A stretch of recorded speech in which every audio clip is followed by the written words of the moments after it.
한마음 기도회죠. 한마음이라고 함은 마음을 하나로 합하다 하나의 마음이라는 의미도 되지만 또 크다는 의미의 한이라는 단어도 아마 있는 줄로 여러분들 제가 알고 있습니다. 그래서 오늘 한마음, 큰 기도 하나님 앞에 올려드릴 때 우리 하나님께서 이 기도의 자리에서 우리에게 더 큰 우리의 생각과 우리의 기도보다 더 크고 놀라운 응답을 오늘 기도하는 저와 여러분들에게 반드시 허락하실 줄로 믿습니다.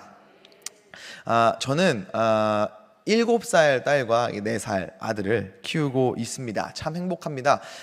퇴근하고 집에 가면은 이제 이게 비밀번호 버튼을 띡띡띡 누르면은 저 안쪽에서부터 들려요. 아빠다 이러고.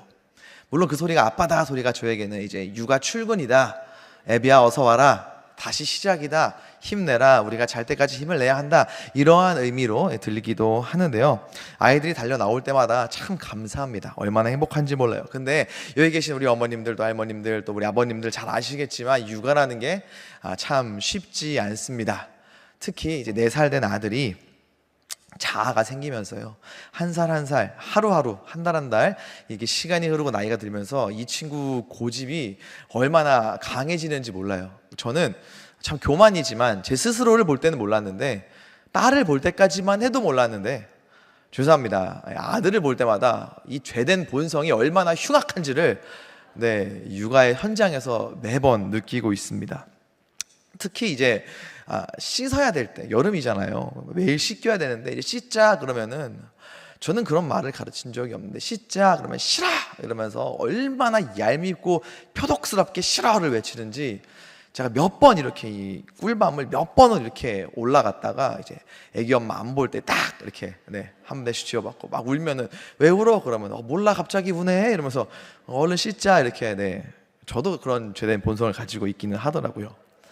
그렇게 힘들 때마다 저랑 저희 아내가 하는 일종의 의식이 있습니다. 그게 뭐냐면은요, 지금도 어리지만 더 어릴 때 사진을 이렇게 묵상하는 거예요. 더 어릴 때라 하면 이제 저희 마음대로 되던 때겠죠. 그냥 들어서 옮기면 씻을 수 있고 들어서 가면 어디든 갈 수 있고 그 영혼들의 의사를 묻지 않아도 어디든 가거나 무엇을 할 수 있었던 그때의 사진들을 이렇게 봅니다. 시간 가는 줄 모르고 이렇게 봐요. 그러면은 그 사진을 보면은 그때의 마음이 막 이렇게 떠오릅니다. 회복이 돼요. 자녀를 처음 안았을 때의 마음, 우리 가정 가운데에 자녀를 주셨을 때의 그 마음, 또 그때와 비교하면서 이 아이들이 잘 크고 있구나, 하나님께서 잘 키워주고 계시구나, 또 앞으로도 하나님께서 지금까지 이 아이들이 무사히 자라올 수 있었던 것처럼 앞으로 잘 자랄 수 있도록 인도하시겠구나, 이러한 마음이 듭니다. 화가 조금 가라앉고요, 이전의 마음을 회복하고 돌아보면은 지금 당장 육아하는 게 힘들지만 돌아보니 그 모든 순간들이 다 감사고 은혜구나 라는 것을 깨닫고 다시 힘을 내게 됩니다. 이처럼 과거의 어떤 좋았던 기억과 추억은요, 이런 힘, 다시 시작하고 다시 힘낼 수 있고 미래에 대한 어떤 소망과 기대를 줄 수 있는 힘이 있는 것 같아요. 오늘 말씀에서도요, 이와 비슷한 상황과 또 효과를 조금 기대할 수 있는 그러한 장면이 등장을 합니다.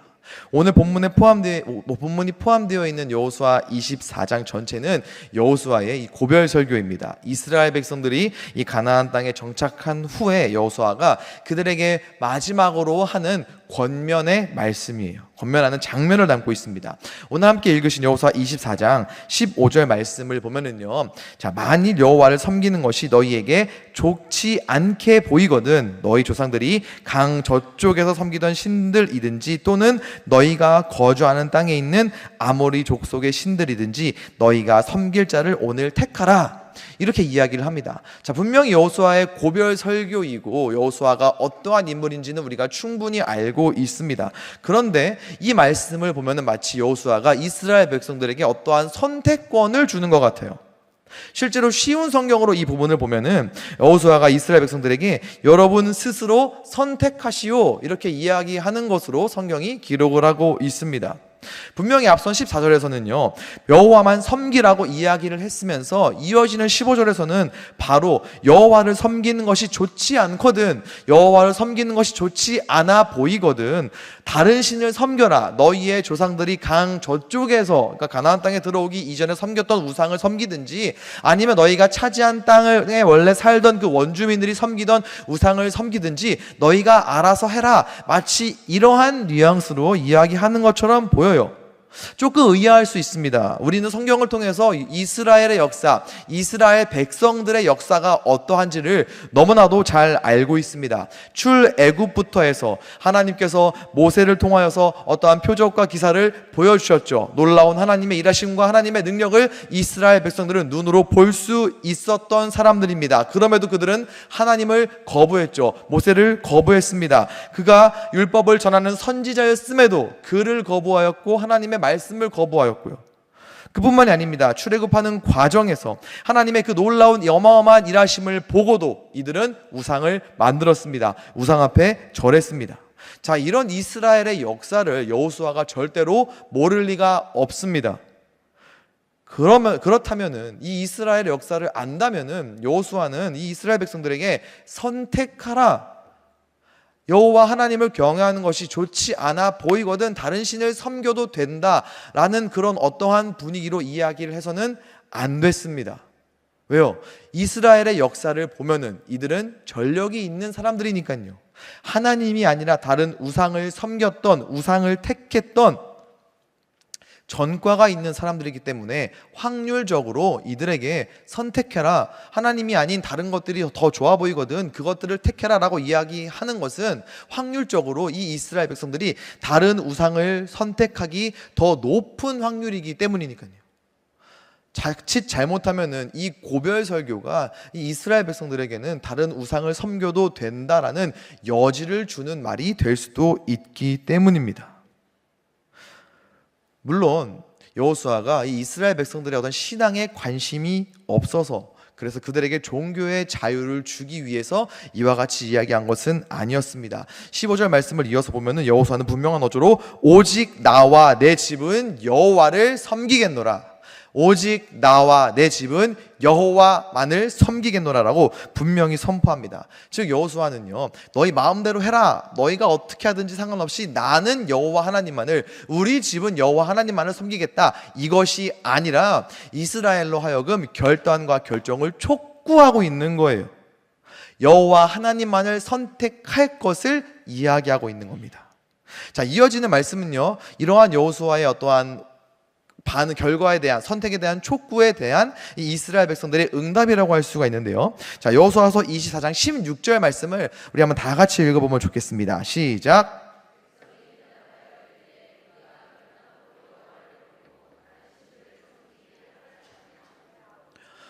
이렇게 이야기하는 겁니다. 우리가 결코 여호와를 저버리지 않겠습니다. 우리는 결코 다른 신들을 섬기지 않겠습니다. 여호수아가 원했던 반응이죠. 여호수아가 유도했던 이스라엘의 반응입니다. 여기서 우리는 그런데 질문을 던질 수가 있어요. 모세와 결국에는 하나님을 거절하고 우상을 섬기는 전력이 있는 이스라엘 백성들이 자신들의 과거를 그들도 분명히 알고 있음에도 불구하고, 그럼에도 이들이 이와 같이 여호수아의 이러한 결단을 촉구하는 이야기에 그 즉시 여호와만을 섬기겠다고, 결코 우리가 여호와를 저버리지 않겠다고, 다른 신들을 섬기지 않겠다고 이렇게 결단할 수 있었던 이유는 무엇인가? 그렇게 우상과 하나님이 아닌 다른 것들을 택했던 화려한 과거가 있음에도 지금 이 순간 여호와 하나님만을 섬기겠습니다, 우리에게 우상은 없습니다라고 이야기할 수 있는 이 이스라엘의 근거는 무엇일까요? 가나안 땅에 정착한 후에 기분이 한껏 상기돼서, 기분이 좋아져서 하는, 호기롭게 하는 순간의 고백일까요? 아니면 죄된 본성의 교만일까요? 이어지는 말씀에서 우리는 힌트를 얻을 수가 있습니다. 여호수아서 24장 17절 말씀을 보면은요, 이는 우리가 여호와 하나님만을 섬기겠습니다, 우상을 택하지 않겠습니다 라고 결단할 수 있는 이유는 우리 하나님 여호와께서 친히 우리와 우리 조상들을 인도하여 애굽 땅 종되었던 집에서 올라오게 하시고 우리 목전에서 그 큰 이적들을 행하시고 우리가 행한 모든 길과 우리가 지나온 모든 백성들 중에서 우리를 보호하셨으며 라고 이야기를 합니다. 우리와 우리 조상을 애굽에서 이끌어내신 분이 여호와시고 우리를 위해 놀라운 일을 행하셨던 분도 여호와시고 우리가 걸어온 모든 길에서 우리를 지켜주신 분도 여호와입니다 라고 지금 이야기를 합니다. 이게 무엇일까요? 지금 이스라엘 백성들은요, 자신들의 조상들, 그러니까 출애굽 시절부터 해서 광야 그리고 가나안 땅에 들어와 전쟁을 했던 최근까지를 돌아보고 있는 것입니다. 지나온 모든 시간들을, 과거를, 지난 날들을 돌아보며 받은 은혜를 기억하고 고백하는 거예요. 지나온 시간들을 되돌아보면서, 돌이켜보면서 우리가 받은 은혜가 이렇게 많기 때문에 우리는 결단코 여호와를 저버리지 않겠습니다. 지나온 모든 시간들을 되돌아보니 우리의 역사는, 우리의 인생은 오직 하나님의 도우심과 일하심과 은혜로 가득 채워져 있었습니다. 그렇기 때문에 우리는 그 여호와 하나님이 아닌 다른 우상은 절대로 선택하지 않을 것입니다 라고 이야기하고 있는 거예요. 이들의 결단의 이유가 무엇이냐라고 묻는다면 이들은 지나온 모든 날들을 돌아봤기 때문이에요.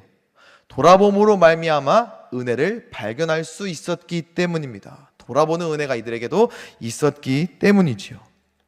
이어지는 18절 말씀도 그렇습니다. 여호와께서 또 모든 백성들과 이 땅에 거주하던 아모리 족속을 우리 앞에서 쫓아내셨음이라. 그러므로 우리도 여호와를 섬기리니 그는 우리 하나님이심이니이다 하니라.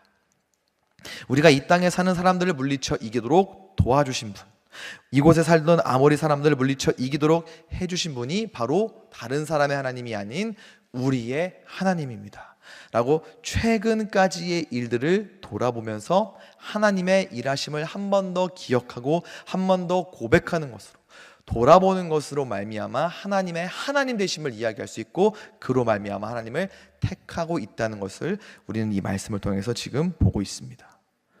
지난 날들을 돌아보는 은혜로 그간 받은 은혜들을 떠올렸기 때문에 가능한 결단이었다는 거예요. 함께 읽진 않았지만 여호수아 24장을 1절부터 보면은요, 여호수아가 이스라엘 백성들에게 고별 설교를 하기 위해서 이들을 불러 모읍니다. 한 곳으로. 그곳이 어디냐면요, 바로 세겜이라고 하는 땅이에요. 세겜. 이 세겜이라는 장소가 성경에 처음 등장하는 곳이 어디냐면요, 창세기 12장이에요. 창세기 12장에 기록된 사건은 여러분들 잘 아시겠지만 하나님께서 누구를요? 아브람을 부르시는 그러한 사건이 기록되어 있는 것이 바로 창세기 12장입니다. 거기에서 하나님께서 아브람을 부르셔서 어떻게 말씀하세요? 고향과 친척과 아버지의 집을 떠나 내가 너에게 보여줄 땅으로 가라고 말씀하십니다. 그 말씀을 들은 아브람이 가나안 땅으로 이주하고 처음 방문한 성읍이 바로 이 세겜이에요. 여호수아가 이 세겜 땅에 모든 이스라엘 백성들을 모으고 지금 고별 설교를 하고 있는 겁니다. 그리고 고별 설교를 하면서 이 아브람 이야기부터 시작을 해요. 그 역사적인 장소에서 여호수아는 지난 날들을 쭉 되돌아보면서, 여러분, 우리의 인생과 우리의 역사를 되돌아보면은 하나님의 택하심부터 시작하여 지금 여기까지 그 모든 것들이 다 하나님께서 특별하게 우리를 택하여 주셨고, 그렇게 택함 받은 우리에게만 부어주신 놀라운 은혜가 있었기 때문입니다 라고 이야기를 하면서 이스라엘 백성들로 하여금 결단할 것을 촉구하고 있는 겁니다. 동시에 말씀을 보면은요, 24장 2절을 보면은 이 24장 2절 말씀을 보면 여호수아가 이야기를 하면서 이스라엘의 하나님 여호와께서 이같이 말씀하시기를 이라고 이야기를 해요. 자신의 고별 설교지만 여호와께서 이같이 말씀하시기를 마치 하나님이 이야기하는 것처럼 이들에게 겉면의 말씀을 전하고 있습니다. 이것은요, 여호수아의 고별 설교이지만 하나님께서 이 여호수아를 통해 당신의 백성들에게 전하고 싶으셨던 하나님의 마음과 하나님의 진심이 있었다라고 우리는 볼 수 있어요. 이 여호수아의 고별 설교를 통해서 우리가 확인해야 할 하나님의 마음은 무엇일까요? 하나님의 진심은 무엇일까요? 얘들아, 내가 너희에게 해준 게 이만큼이나 된다. 기억해라. 내가 이만큼 해줬다라고 마치 누가 밥 싸고 나서 생색내듯이 하나님께서 이스라엘 백성들에게 반드시 그들이 기억해야 할 것을, 하나님의 그 일하심을 생색내기 위해서 말씀하시는 걸까요? 하나님의 생색이 우리가 봐야 할 진심일까요? 아닙니다. 우리는 하나님을 아버지라 부르죠. 그 어떠한 아버지도 자기 자녀들에게 하는 것들에 대해서 생색을 내는 아버지는 없습니다. 하나님의 마음은 어떠한 마음이었을까요? 내가 너희를 이만큼 사랑했다. 아브라함부터 시작해서 이 땅에 이르기까지 그 모든 시간들은 너희를 향한 나의 사랑이었다. 너희의 신음 소리를 들었고 그런 너희를 사랑해서 모세를 통해 그 땅을, 애굽 땅을 나오게 했다. 광야에서도 이 땅을 정복하는 모든 과정이 다 너희를 향한 나의 사랑이었다. 너희의 역사 안에 있는 나의 사랑을 기억하며 앞으로도 내가 너희를 이와 같이 이처럼 사랑할 것을 기억해다오. 그리고 너희도 흔들릴 수 있고 위기가 있겠지만 그때마다 너희를 향한 나의 사랑을 되돌아보며 기억하며 결단해 주기를 바란다. 이러한 하나님의 진심과 하나님의 사랑의 메시지가 담겨져 있다고 우리는 볼 수 있습니다. 하나님께서는 이와 같이 당신의 백성들이 받은 은혜를 돌아보면서, 그간에 베풀어 주신 은혜들을 되돌아보면서 자신들을 향한 하나님의 사랑을 기억하고 그것으로 위로와 회복과 능력과 결단하는 것을 원하셨던 사랑의 하나님이셨습니다. 돌아보면 은혜, 그래서 돌아보는 은혜가 필요하다는 것을 경험했던 개인적인 이야기를 잠깐 나누고 말씀을 정리하려고 합니다. 이전에 말씀을 드렸는지 모르겠지만요, 앞서 소개했던 저희 아들, 딸들이 저희 집안에서 그 6대째 신앙생활을 하고 있는 아이들입니다. 그러니까 제가 5대째예요. 저희 집안의 역사와 대한민국 기독교 역사가 얼추 비슷합니다. 그래서 이런 말씀을 드리면은 목사님네는 신앙생활 오래 해서 잘 살 것 같다. 네, 아닙니다. 저는 청년들한테도 이렇게 소개했습니다. 기독교 콩가루 집안이라고. 혹시나 신앙생활 길게 하면 하나님께서 물질의 축복을 이만큼 주신다. 이거 건강한 신앙이 아닙니다. 네, 저희 집안이 그 증거입니다. 재벌 아니고 재발입니다. 저희 집안은 재발 살고 있습니다. 특히 이제 저희 할머니, 할아버지가 신앙생활을 참 열심히 하셨어요. 여기서 멀지 않은 경기도 화성이 그 고향이신데요. 할아버지께서 3대 독자로 태어나셨다고 해요. 근데 이제 3대 독자로 많은 사랑을 받으셨겠지만 이 집안이 많이 가난했다고 합니다. 증조 할아버지께서 동양화를 하셨어요. 돼지도 그리시고 학도 그리시고 흑사리, 홍사리, 매화, 단풍, 벚꽃. 네, 어떤 동양화인지 아시죠? 화투라고 불리는 동양화를 너무 열심히 그리셔가지고 싹 다 그냥 그 동양화에 올인하셨습니다. 그래서 땅이며 산이며 그 동양화에다가 고스란히 갖다 바치셔가지고 증조 할머니가 그래서 신앙생활을 열심히 하셨던 것 같아요. 아주 기도의 여전사셨다라는 그런 전설이 저희 집안에 있습니다. 할머니는 제부도 출신이신데요, 그 3대 독자 할아버지에게 시집을 오셨던 이유가 딱 하나래요. 뭐냐면은 신앙, 교회 열심히 다니는 총각이니까 그거 하나 보고 집안이 찢어지게 가난하더라도 내가 저 집 가면은 열심히 예배할 수 있겠다, 기도할 수 있겠다라는 그러한 소망으로 시집을 가셨다고 합니다. 실제로 할아버지께서 이제 별명이 기도대장이셨대요. 기도를 하면 무릎이 공중에 떴다는데 제가 볼 때 이건 조금 거짓말인 것 같고요. 그만큼 열심히 이렇게 막 기도를 하시는 믿음의 할아버지, 믿음의 아버지셨다쯤으로 저는 이해를 하고 있습니다. 저희 할아버지가 꿈에도 소원이 집안에서 목회자가 나오는 게 꿈이셨어요. 그래서 누구 하나 걸려라라는 마음으로 당신은 3대 독자시면서 7남매를 낳아버리신 겁니다. 이 중에 하나는 걸리겠지, 이 중에 하나는 하나님께 드릴 수 있겠지. 근데 이제 그 중에 둘째 아들이 키는 되게 작은데 목소리도 크고 대장부 기질이 있으니까 너다 하고 그 아들을 서원 기도를 한 거예요. 하나님, 이 아이가 나시린인 것 마냥 바치겠습니다. 삭도는 되셨대요. 이발도 하고 몸에 칼을 댔는데 아들을 이렇게 바치셨대요. 이 아들이 실제로 동네에서 놀 때, 친구랑 놀 때 뭐하고 노나 봤더니 서로 친구 머리 위에 손을 올리고 막 중얼중얼거리더래요. 뭐하냐 했더니 안수기도 놀이한다고. 저놈이다. 저놈이라면 바칠 수 있겠다, 저놈이라면 목사가 되겠다고 할아버지께서 기대를 엄청 하셨는데, 어느 날 이 아들이 교회 갔다 오더니 자기 목사 안 한다고. 그래서 왜? 그랬더니 장로님이랑 목사님이랑 관계가 안 좋은 걸 보고 이 어린 마음에 이 아들이 실족해가지고 안 한다고. 그걸 보고 할아버지께서 속상하고 서운하셔가지고 한동안 실어증에 걸리셨대요. 그 작은 아들을 저는 아버지라 부릅니다. 저희 아빠 하셨더라고요. 나중에 할아버지한테 물어보려고요. 왜 서원하셨냐고. 내 의사는 상관없이 왜 바치셔가지고 집안이 이렇게 됐냐, 이렇게 한번 여쭤보고 싶은 마음이 있습니다. 여러분들은 지금 그 집안의 수건 사업을 겨우겨우 해내는 그 아들의 그 사역을 눈으로 보고 계시는 겁니다. 네, 열심히 해야 될 텐데요. 물론 이제 할아버지께서는 제가 태어나기 전에 돌아가셨습니다. 그런 집안인지라 할머니께서도 정말 신앙생활 열심히 하셨어요. 그 장로님이셨거든요. 감리교는 여성분들에게도 장로 임직을 줍니다.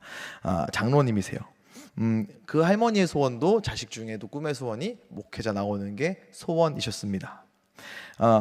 근데 이제 그 할머니께 손자가 3명이 있어요. 제가 둘째 손자거든요. 여러분, 둘째 서러움 아시죠? 위에서 누르고 밑에서 치고 올라오는 그 서러움 아시죠? 장손은 장손이라고 예뻐하고 막내는 막내라고 예뻐하고, 할머니가 저를 좀 많이 안 예뻐하셨어요. 오죽했으면 저희 어머니가 할머니 집 들어갈 때, 화성에 들어갈 때 제 귀에다 대고 뛰어 들어가면서 할머니 하고 안겨 사주를 하는 거예요. 당신 자식도 예쁨 받았으면 좋겠으니. 근데 제가 가정교육을 너무 잘 받아가지고 할머니만 보면은 그간 강령하셨습니까 90도로 인사를 하니까 할머니도 딱딱한 손자니까 별로 안 예뻐하시는 거예요. 근데 20살에 신학교를 들어갔더니 눈이 뒤집히시는 거예요. 옳다구나. 저도 이제 모든 명절은 내 위주로 돌아가겠구나. 큰아버지 앞에 있던 갈비찜이 내 앞으로 오겠구나. 오더라고요. 우리 김전도사 많이 먹어야 된다고. 됐다. 이제 또 기대했죠. 할머니께서 나중에 그 꼽을 쳐놓은 통장 꺼내시면서 하늘나라의 확장가 혹시 개척하거든 쓰거라 하실 줄 알고, 할머니 언제 주시려나 했더니 할머니에게 친구가 생겼는데 그 친구의 이름이 치매입니다. 싹 다 잊어버리시는 거예요. 통장은커녕 통장이 어디 있는지도 잊어버리실 그런 치매가 와버린 겁니다. 손자 신학교 가서 전도사 하고 있는 거 그렇게 좋아하셨으면서 싹 다 잊어버리시더라고요. 아들 며느리 이름까지 싹 잊어버리시더라고요. 백지가 되시더라고요. 그런데 신기한 게요, 여러분, 이건 안 잊어버리더라고요. 이게 뭘까요? 통장의 위치는 아니었습니다. 신앙은 안 잊어버리시더라고요. 믿음은 안 잃어버리시더라고요. 저는 그때 알았습니다. 은혜는 머리로 기억하는 게 아니라 가슴에 새겨지는 거구나. 신앙은, 하나님과의 추억은 머리로 기억하는 게 아니라 가슴에 새겨지는 거구나. 저는 그때 알았습니다. 하루는 그 치매 할머니를 모시고 예배를 드리는데, 할머니 찬송가 몇 장 할게요 라고 해서 쓱 펼쳐 드렸는데, 할머니께서 눈을 감고 찬송을 부르시는 거예요. 근데 그 찬송이 이거였습니다. 지금까지 지내온 것 주의 크신 은혜라, 한이 없는 주의 사랑 어찌 이루 말하랴, 자나깨나 주의 손이 항상 살펴주시고, 모든 일을 주 안에서 형통하게 하시네. 2절부터 3절까지 악보를 안 보고 가사를 안 보고 막 이 찬양을 부르시는 거예요. 근데 그 부르시는 그 표정을 제가 평생 잊을 수 없어요. 할머니와의 사랑 깊은 아름다운 추억이 있지는 않아요. 근데 그 신앙의 본을 저에게 보여주셨어요. 그 지금까지 지내온 거 주의 크신 은혜라 부르는 할머니의 표정이 천국을 누리고 있는 표정인 거예요. 해맑은 표정으로. 치매가 와서 아무것도 몰라서 나오는 표정이라고 저는 생각하지 않았습니다. 저는 그게 할머니의 신앙의 고백이 드러나는 표정이라고 믿고 싶었어요. 할머니의 인생은요, 지금까지 지내온 것 주의 크신 은혜라는 가사와 전혀 어울리지 않아요. 말씀드렸지만 찢어지게 가난한 집에 시집 왔습니다. 남편은 일찍 죽었어요. 그뿐만이 아니고요, 병 때문에 자식을 먼저 하나님 품으로 떠나보냈고요, 사연과 사건과 사고로 지금도 겨우겨우 살아가고 있는 자식들도 되게 많이 있습니다. 부끄러운 이야기지만요. 그런데도 지금까지 지내온 것 주위에 크신 은혜라 행복한 얼굴로 찬양을 하시더라고요. 지나온 모든 시간들을 돌아보니 다 크신 은혜였구나. 비록 오락가락한 할머니셨지만, 그래서 뭐 당장 지금 부유하지 않아도 건강치 못해도 내 인생 돌아보니 다 은혜였구나. 믿는 집안에 시집와서 믿음으로 자녀들을 키웠고, 평생을 새벽 예배를 갖고, 힘들 때마다 하나님의 아버지라 불렀고, 기도의 제목이 생길 때마다, 자식들에게 어떤 기도의 제목이 생길 때마다 약순물 떠놓고 비나이다가 아니라 전능하신 하나님을 아버지라 부르며 예수 그리스도의 이름으로 기도할 수 있는 이 모든 것들이 다 은혜였구나. 할머니께서는 그렇게 돌아보며 지금을 살아가셨던 그러한 모습을 저에게 보여주셨어요. 3년 전에 하나님 품으로 가시기는 했지만 그때의 그 할머니 모습을 통해서 저는 믿는 사람들의 인생은 돌아보면 다 은혜구나. 그리고 믿음 생활할 앞으로 우리의 날들에는 돌아보는 은혜가 필요하구나 느낄 수 있었던 사건이었습니다. 사랑하는 여러분, 돌아보면 다 은혜인 줄로 믿습니다. 돌아보면 우리의 삶의 모든 순간들은 다 은혜입니다. 당장 어제 저녁부터 오늘 아침까지의 시간을 돌아봐도 다 은혜죠. 눈 붙일 집이 있다는 것, 물론 내 집은 아닐지언정 눈 붙일 집이 있다는 것, 덮을 이불이 있다는 것, 아무렇지도 않게 등을 붙이고 누울 수 있다는 것, 은혜입니다. 아침에 눈을 뜨는 것도요, 은혜죠. 자리에서 일어나는 것도 은혜입니다. 무엇보다 자리에서 일어나서 다른 곳이 아니라 바로 이 예배의 자리, 하나님을 아버지라 부를 수 있는 자리, 예수 그리스도의 이름으로 기도할 수 있는 이 자리에 나아온 것, 우리에게 허락된 가장 큰 은혜인 줄로 믿습니다. 태초에 빛이 있기 전부터 우리를 택하여 주셨어요. 우리를 위하여 아들을 보내주셨습니다. 우리를 위하여 우리와 같은 몸으로 이 땅에 오셨고 우리를 위하여 고통당하셨습니다. 그 예수가 그리스도라는 것을 믿는 믿음으로 말미암아 우리는 구원받았고 그 예수 그리스도의 이름으로 기도하고 있습니다. 다 은혜입니다. 이 돌아보는 은혜가 여러분들에게도 있기를 간절히 소망합니다.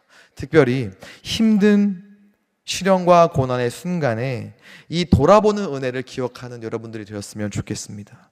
눈앞의 고통과 눈앞의 시련만 바라보면은요, 우리 입술에서는 원망과 불만과 불평만 나오게 되어 있습니다. 하지만 돌아보면은요, 그 순간 되돌아보면은 우리의 입술에서는 은혜와 감사가 고백될 수 있습니다.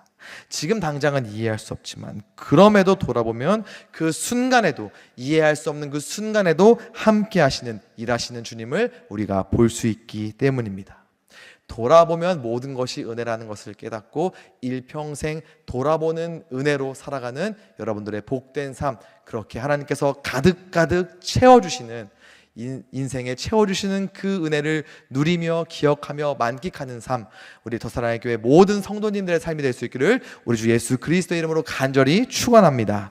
우리 이 시간 함께 찬양했으면 좋겠습니다. 내가 지금까지 지내온 것은 주의 은혜라.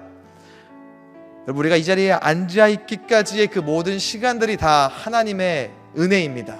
하나님께서 우리에게 특별하게 허락하신 그 은혜인 줄로 믿습니다. 주님, 우리가 그 돌아보며 그 은혜를 기억하며 살아가겠습니다. 이러한 마음으로 이 찬양 하나님 앞에 먼저 올려드리고 함께 기도하도록 하겠습니다. 함께 고백합니다. 내가 지금까지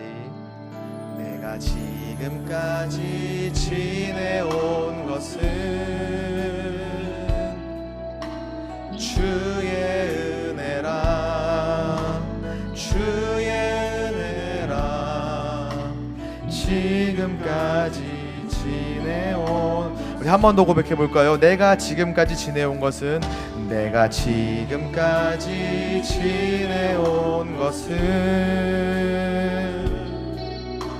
주의 은혜라, 주의 은혜라. 지금까지 지내온 것은 주의 은혜라, 주의